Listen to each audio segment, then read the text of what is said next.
जे जीवन तो में सिंधु न आ त पोइ मुंहिंजी तोखां दूरी आहे। जे जीवन तो में सिंधु न आ त पोइ मुंहिंजी तोखां दूरी आहे। ही जीवन आहे छा, हिते जेल ज़हर ऐं सूली आहे। साईं हाजी अब्दुल रज़ाक मेमण साहब सरवाण सिंध मेमण इताद चेयरमैन साहब, साईं खमीसो खान मेमण साहब, साईं अदा मोहम्मद मेमण साहब, सरदार अयाज मेमण साहब, साईं सिजाद इमदाद मेमण साहब ऐं मरकज़ी बाडी जा उहिदेदार साहिबान, ज़िलनि जा सदूर साहब, जनरल सेक्रेटरी साहब, तालकनि जा सदर साहब, जनरल सेक्रेटरी साहब, अस्सलाम वालेकुम। साईं मुंहिंजा सभ खां पहिरियां त मां ॾाढो ख़ुशि आहियां जो हाजी साहब असांजे विच में मौजूदु वेठा आहिनि। अलाह पाक जंहिंखे सिहत सलामती ॾिनी आहे ऐं उन सां गॾोगॾु हाई साहब खे मां सालगिरह जी मुबारकबाद पेश करियां थो। साईं मुंहिंजा असांजे डिस्ट्रिक्ट घोटकी जे सदर ग़ुलाम हैदर मेमण साहब, तालकनि जे सदरनि ऐं जनरल सेक्रेटरियुनि ऐं मां मिसकीन जेतिरो थी सघियो क़ुरान खानियूं करायूंसीं, दुआऊं घुरियूंसीं, अलाह पाक जे दर ॿधायोसीं त असांजे सरवाण हाजी अब्दुल रज़ाक मेमण साहब खे सिहत सलामती ॾे ऐं उन जो सायो असां मेमणनि क़ौम ते सदाईं बरक़रार रखे। साईं मुंहिंजा मां त ईअं महसूसु कयां पियो त कंहिंजो वालिद साहब फ़ौत थी वेंदो आहे ऐं माउ फ़ौत थी वेंदी आहे त उहो यतीम हूंदो आहे। मां ईअं महसूसु कयां पियो त हाजी साहब खां सवाइ ही असांजी तंज़ीम कुझु अरसे जे लाइ यतीम थी वई हुई ऐं मां हाई साहब जे लाइ दुआगो आहियां त अलाह साईं उनखे सिहत सलामती ॾे ऐं उन जो सायो असां ते हमेशह क़ाइमु ऐं दाइम रखे। साईं मुंहिंजा मां पंहिंजे ज़िले घोटकी जी कारकर्दगी जे हवाले सां भाइरनि खे ॿुधाइणु चाहियां थो त असांजी घोटकी ज़िले में 5 तालका आहिनि। घोटकी, मीरपुर माथेलो, ॾहेरकी, उबावड़ो ऐं खानगढ़ शरीफ़, जंहिंजूं तालकनि जूं मुकमिल बाडियूं कंप्लीट आहिनि ऐं ज़िले जी बाडी मुकमिल आहे।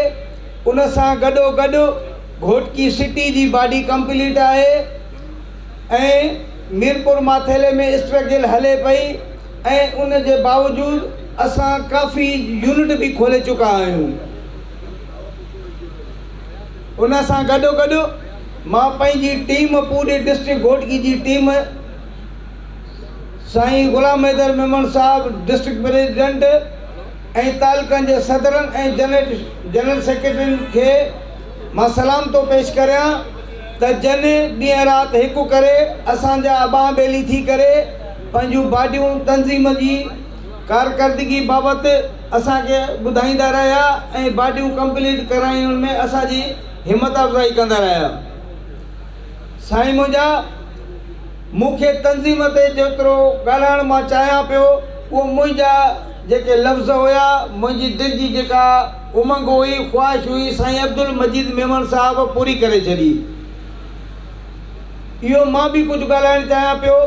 असांजे तालके खानगढ़ में, खानगढ़ तालके जे सदर उन जो नवासो छोकिरो 7 सालनि जो मासूम ॿारु जंहिंसां हिकु वेशी दरिंदे रेप करे उनखे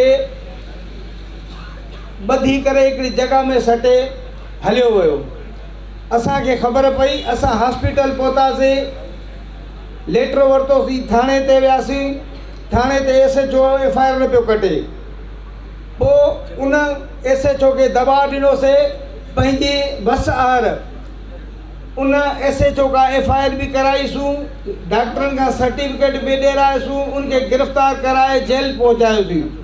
पर उन सां मूंखे ॾुख ज़रूरु थियो त उन सॼे स्ट्रगल में असांखे मर्कज़ जे तरफ़ां काई बि मदद न मिली। कोई बि नुमाइंदो असां वटि लड़ी न आयो त बाबा तव्हां सां छा मसइलो आहे, छा ॻाल्हि आहे, तव्हां जेको असांखां थी सघे थो असां तव्हांजे लाइ कयूं। मगर कोई बि न आयो, हिकिड़ो नुमाइंदो बि न आयो असां वटि लड़ी करे त बाबा तव्हां सां हेतिरो मसइलो थियो आहे त असांखे तव्हां ॿुधायो त तव्हांखे कहिड़ी मदद खपे। कुझु बि न।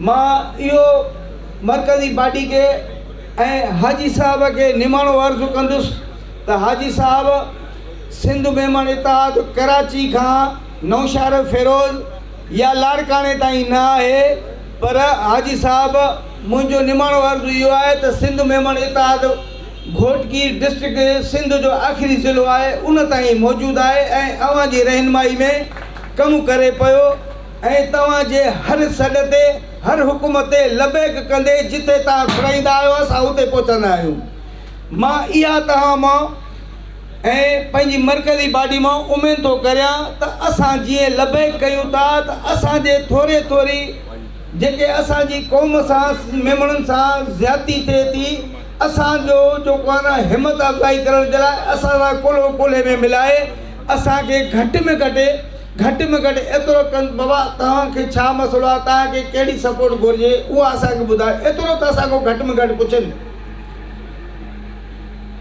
इन सां गॾोगॾु असांजी लायर विंग उहा बि कंप्लीट आहे ऐं डॉक्टर विंग ते बि कमु हले पियो। इंशाअल्लाह असां पोइते कोन हटंदासूं। असां हाजी साहब जे हर हुकुम ते लबेक कंदे जीअं हाजी साहब जो हुकुम थींदो, असांखे चवंदो राति जो 1 बजे पहुचो असां 1 बजे पहुचंदासीं, असांखे चवंदो ॾींहं जो 5 बजे पहुचो, शाम जो 5 बजे पहुचो, असां घोटकी खां 450 किलोमीटर पंधु करे हाजी साहब जे हुकुम ते हाज़िर थींदासीं। इन सां गॾोगॾु मां ॾाढो ख़ुशि आहियां जो हाजी साहब खे अलाह पाक ज़िंदगी ऐं सिहत सलामती ॾे ऐं असांजे शफ़क़त ते जेको आहे न असांजे मथे ते शफ़क़त जो हाजी साहब जो हथु हुजे। असां ईअं पाण खे अकेलो महसूसु न कयूं त असांजो कोई बि धणी साईं न आहे। असां ईअं पाण खे महसूसु कंदा आहियूं त हाजी साहब जे हूंदे 80 वारसनि वारा आहियूं, असांजा वारिस वेठा आहिनि, असां अकेला न आहियूं, सॼी क़ौम सॼी मेमण बिरादरी असां सां गॾु आहे। इन सां गॾु मां अवां सभिनी भाइरनि जो निहायत शुक्रगुज़ार आहियां जिन जो तव्हां मूंखे तहमुल सां ॿुधो। वॾी महिरबानी। अस्सलाम वालेकुम।